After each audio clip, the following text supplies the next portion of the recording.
Maths by Mohit Sharma YouTube channel पर आप सभी का स्वागत है। गोल्डन कॉन्सेप्ट सीरीज में आज हम बात करेंगे नंबर सिस्टम की और देखेंगे कैसे हम नंबर सिस्टम के ट्रिकी क्वेश्चंस को बहुत आसानी के साथ सॉल्व कर सकते हैं। देखो, अगर ये क्वेश्चन पहली बार आप सॉल्व करोगे तो 100% आपके दिमाग में क्या आएगा कि पी की वैल्यू ऑप्शन से पुट करके चेक करते हैं और पी की जिस वैल्यू पर भी ये कंप्लीट नंबर 13 से डिवाइड हो जाए वो ऑप्शन आपका आंसर होगा। लेकिन कभी भी एग्जाम में इस तरीके से सवाल को सॉल्व नहीं करना। आपने एक 3-3 की पेयरिंग का रूल पढ़ा होगा। अगर इस क्वेश्चन में 3-3 की पेयरिंग के रूल के हिसाब से सवाल को सॉल्व करोगे तो आपके पास आंसर बहुत आसानी के साथ आएगा। देखो कैसे। आपको करना क्या है भाई, आप लास्ट से 3-3 के पेयर बनाओ। बहुत सही, बहुत ठीक स्टैंडर्ड का ये सवाल है।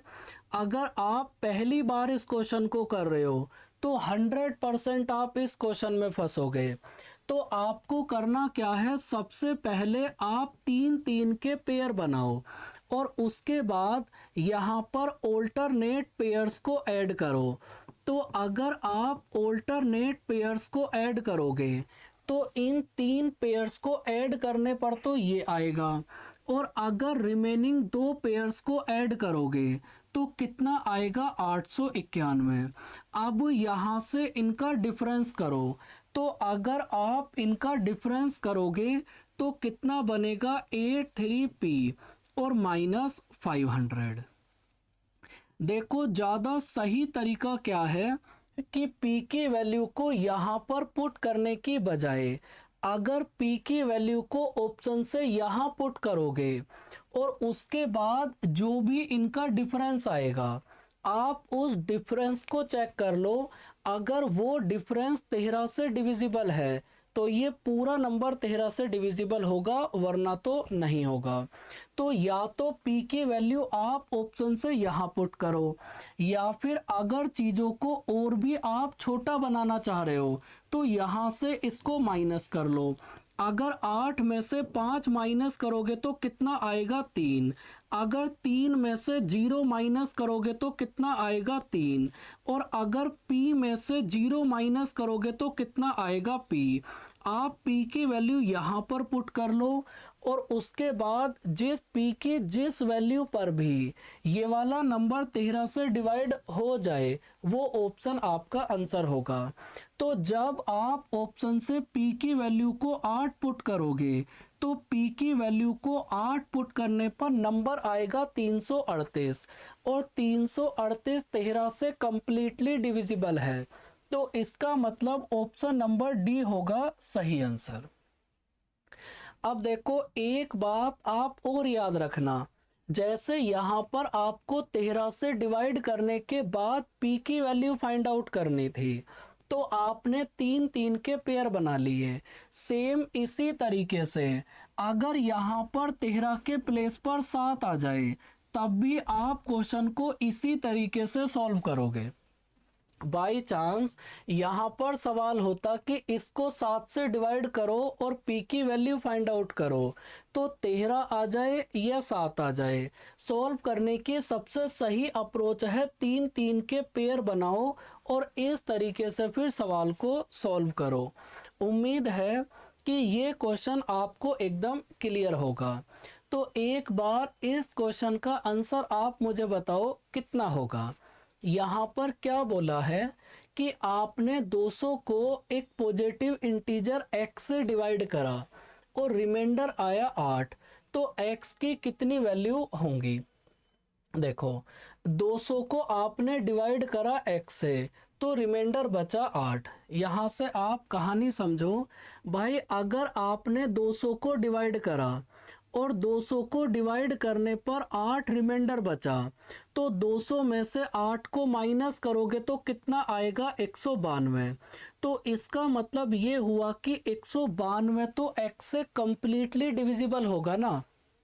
200 को आपने x से डिवाइड करा और रिमाइंडर 8 आ गया तो अगर 200 में से 8 को माइनस कर दें तो ये जो नंबर आएगा 192, ये नंबर तो x से कंप्लीटली डिविजिबल होगा ना। तो आप क्या करो, आप 192 के total number of factors find out कर लो, क्योंकि 192 के जो भी टोटल नंबर ऑफ फैक्टर्स होंगे केवल उसी से तो 192 डिवाइड होगा ना। तो आपको करना क्या है, इसको आप ब्रेक करो। तो 192 को कितना लिख सकते हो, 12 इंटू 16, 12 16 जा 192। 12 को कितना लिख सकते हो, 2 की पावर 2 इंटू 3 की पावर 1। 16 को कितना लिख सकते हो, 2 की पावर 4। तो यहाँ से आपके पास कितना बनेगा, 2 की पावर 6 इंटू 3 की पावर 1। और अगर आप total number of factors find out करोगे तो टोटल नंबर ऑफ फैक्टर्स कितना होंगे, 6 + 1 इंटू 1 + 1। उम्मीद है कि ये बात आपको पता होगी कि total number of factors find out करने के लिए पहले आप पावर में एक एक ऐड करो, उसके बाद इनकी मल्टीप्लाई करोगे तो टोटल नंबर ऑफ फैक्टर्स आ जाएंगे। देखो एक बात याद रखना, इस क्वेश्चन का आंसर अब 14 नहीं होगा भाई, x की जो भी वैल्यू होगी वो 8 से तो बड़ी होगी ना। तो 192 के टोटल नंबर ऑफ फैक्टर्स हैं 14।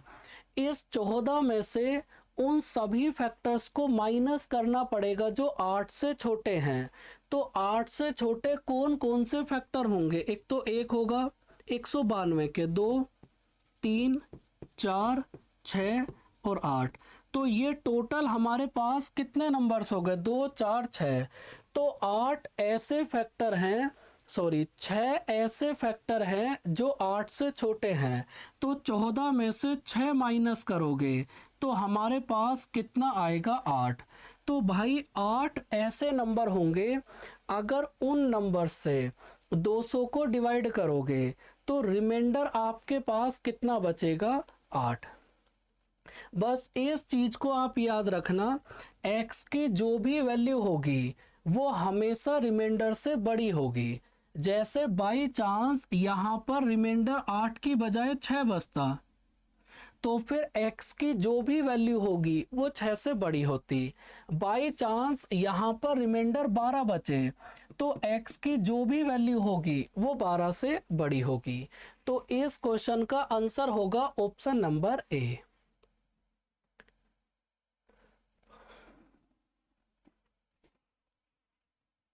देखो 3 की पावर 99 में यूनिट डिजिट आपको फाइंड आउट करनी है कितना होगी।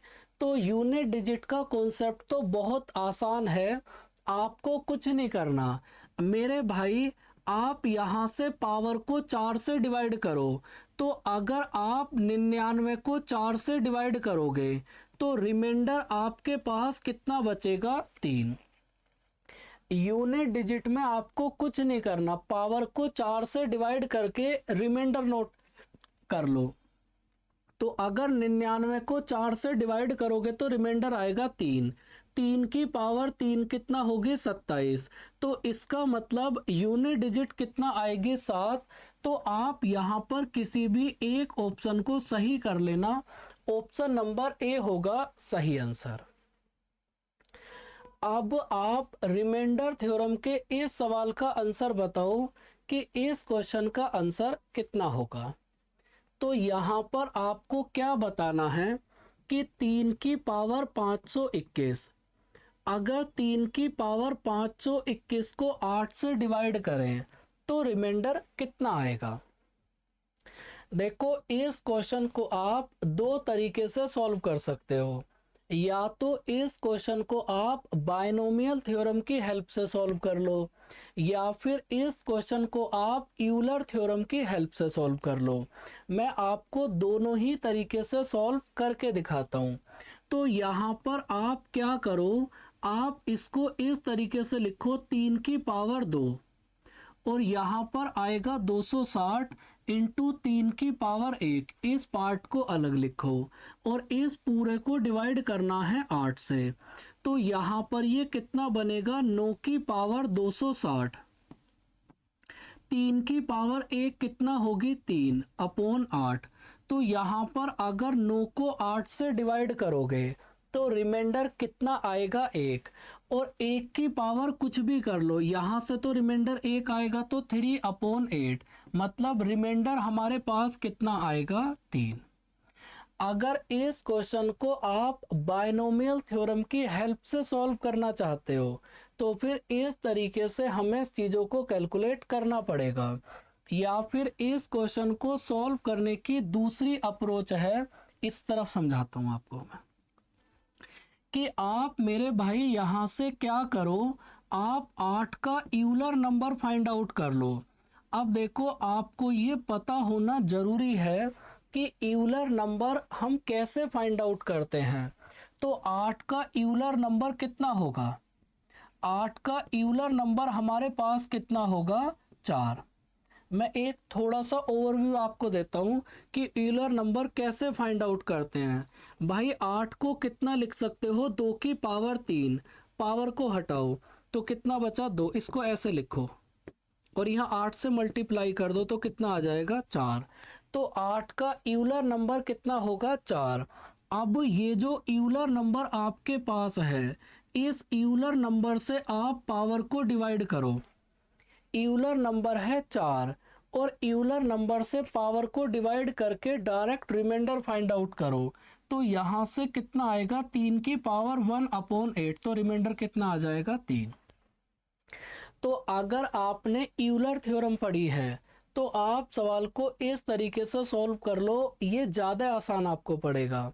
और बाई चांस यूलर थ्योरम नहीं पढ़ी तो क्वेश्चन को आप इस तरीके से सॉल्व कर लो, क्योंकि बायनोमियल थ्योरम तो सभी ने कभी ना कभी ज़रूर पढ़ी होगी। इस सवाल में आपको क्या बताना है, यहाँ पर आपको बताना है कि 3 की पावर 14 प्लस 3 की पावर 13 माइनस 12, तो n का सबसे बड़ा प्राइम फैक्टर क्या होगा।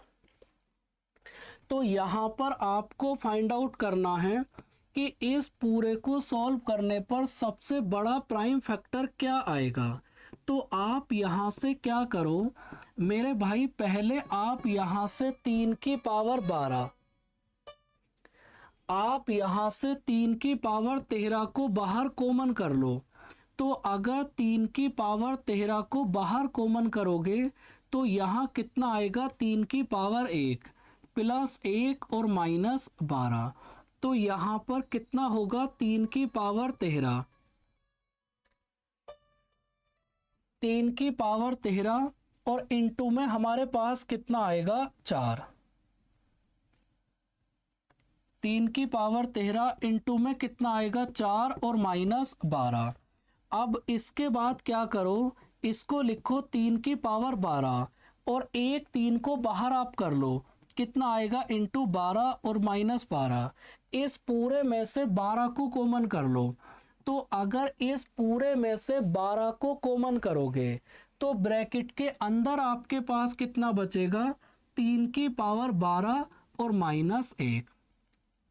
देखो इस टाइप के क्वेश्चन की कोई भी शॉर्ट ट्रिक नहीं होती, आपको ये कंप्लीट इसी तरीके से सॉल्व करना पड़ेगा। आपने इस सवाल में क्या करा, पहले आपने यहाँ से 3 की पावर 13 को बाहर कॉमन कर लिया तो अंदर आपके पास ये आ गया। अब 3 की पावर 13 में से 3 को अलग लिख लिया और 3 और 4 की मल्टीप्लाई करोगे तो 12। अब इस पूरे में से आपने 12 को कॉमन कर लिया और यहाँ पे ए स्क्वायर माइनस बी स्क्वायर का फॉर्मूला लगाओ। तो अगर यहाँ पर ए स्क्वायर माइनस बी स्क्वायर का फॉर्मूला लगाओगे तो ये कितना बनेगा ए प्लस बी, ए स्क्वायर माइनस बी स्क्वायर और ए स्क्वायर प्लस बी स्क्वायर। आपने क्या करा, आपने यहाँ पर ए स्क्वायर माइनस बी स्क्वायर का फॉर्मूला लगा दिया, ए प्लस बी और ए माइनस बी, तो आपके पास ये आ जाएगा। अब 3 की पावर 6 प्लस 1, इस चीज़ को कितना लिख सकते हो 730 और 730 को कितना लिख सकते हो 73 इंटू 10, तो सबसे बड़ा प्राइम फैक्टर क्या होगा 73।